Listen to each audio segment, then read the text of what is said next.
convert a full page database into inline in Notion.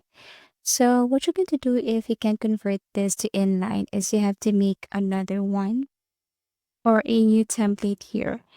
So let's just try to create a new template. Okay, so let me create a new template first, and then after that, what I'm going to do is to simply drag this to this new template. So for example, a new page.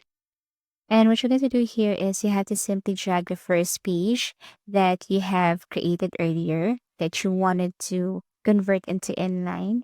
Drag it right here, and then you will see a 9 dot.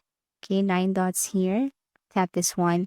And before you can see this turn into inline page. However, we cannot see that option right now. Maybe in my case, it's not available in my country, or I need to upgrade my plan.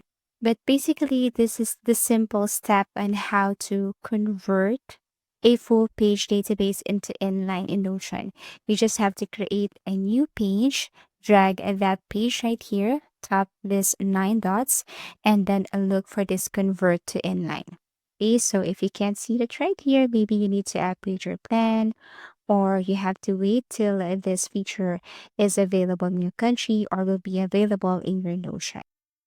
If you found this video helpful, please do like and subscribe because it helps me reach more people. See you soon.